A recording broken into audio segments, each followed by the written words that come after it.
કચ્છમાં જે નકલી ઈડીમાં જે વ્યક્તિ પકડાયો છે અને હર્ષભાઈએ જે રીતે આમ આદમી પાર્ટીને બદનામ કરવાની કોશિશ કરી, અને હવે તો દુઃખની વાત એ છે કે આઈપીએસ અધિકારીઓ પોતાના બંધારણને ભૂલીને હર્ષ સંઘવીના ફોન ઉપર જાણે કાયદો ઘડતા હોય અને કાયદોની કાર્યવાહી કરતા હોય એવું લાગી રહ્યું છે. આજે દુઃખ સાથે કહેવું પડે છે કે કચ્છમાં જે એસપીની શરૂઆતની જે ઇન્ટરવ્યૂ છે એમાં એ સરગના કોઈ અલગ કહે છે જે આ ભાઈ પકડાય છે. બીજું કે આ જે ભાઈ છે જે સત્તાર માજોઠી જે છે એ ભાજપના સાંસદ સાથે એમના ફોટો છે, એમની કોઈ પૂછપરછ નથી થતી. પોલીસ અધિકારીઓ સાથે ફોટો છે, એમની કોઈ પૂછપરછ નથી થતી. એમની કચ્છના એસપી સાથે ફોટો છે, એમની પૂછપરછ નથી થતી.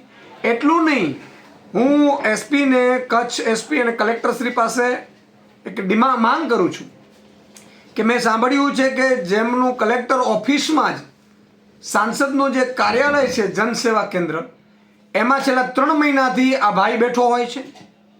તો એ શું પ્લાન કરી રહ્યા હતા? નકલી ઈડી બનવાનું પ્લાન ત્યાંથી ઘડાયું હતું.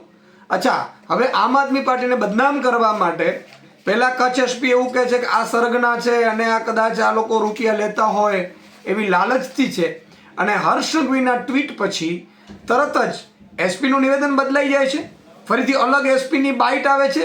મને લાગે છે હર્ષ સંઘવીના ફોન પછી આવી હોવી જોઈએ, અને એમાં એમ કહે છે કે ભાઈ આ તો આમ આદમી પાર્ટીને ફંડ આપતો હતો આ ભાઈ, અને ગોપાલભાઈ ઇટાલિયા અને મનોજ સોરઠિયાની અમે સાથે એમણે મિટિંગ કરી હતી.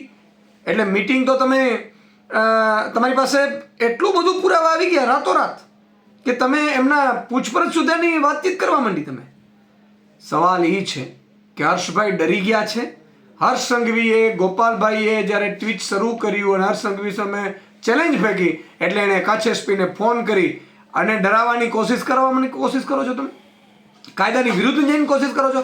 અચ્છા, બીજું અમારી માંગ એ છે આમ આદમી પાર્ટીની કે હમણાં જે ભૂપેન્દ્ર ઝાલા પકડાયા નથી, એને 6,000 કરોડનું જે કાંડ આવ્યું એમાં ઓફિશિયલી એવું કહે છે કે 2.5 લાખ રૂપિયો ફંડ છે એમણે ભાજપને આપ્યું છે. તો ભૂપેન્દ્ર ઝાલાએ 2.5 લાખ રૂપિયો ફંડ આપ્યો, એનો મતલબ એ થયો કે 6,000 કરોડનું કૌભાંડ છે એ ભાજપની દેખરેખ હેઠળ થયું છે. CR પાટીલજી એમને એવોર્ડ આપે છે, હર્ષ સંઘવી એમને એવોર્ડ આપે છે, ઇવન ભીખુસિંહ જે મંત્રી છે એમના દીકરાઓ ઓફિસના ઉદ્ઘાટન કરે છે અને ટ્રસ્ટીમાં છે.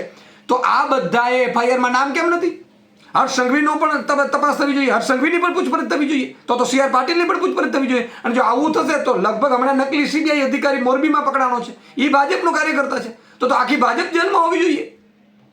આમ આદમી પાર્ટીને બદનામ કરવાનું ષડયંત્ર જે હર્ષ સંઘવીએ કર્યું છે, આમાં તમામમાં હર્ષ સંઘવી પોતે જવાબ આપે કે જે 2.5 લાખ રૂપિયો ભાજપને ઓફિશિયલી જે ફંડ આપ્યું છે ભૂપેન્દ્રસિંહ ઝાલાએ BAZમાં, એ મામલે ખુલાસો થવો જોઈએ.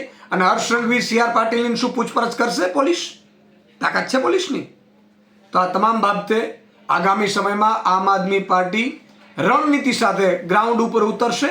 અને ભાજપવાળા એક વસ્તુ ધ્યાન રાખે કે તમે આમ આદમીના સૈનિકોને છંછેડ્યું છે, હવે ભાજપની એક પોલ પુરાવા સાથે આગામી સમયમાં ખોલવામાં આવશે.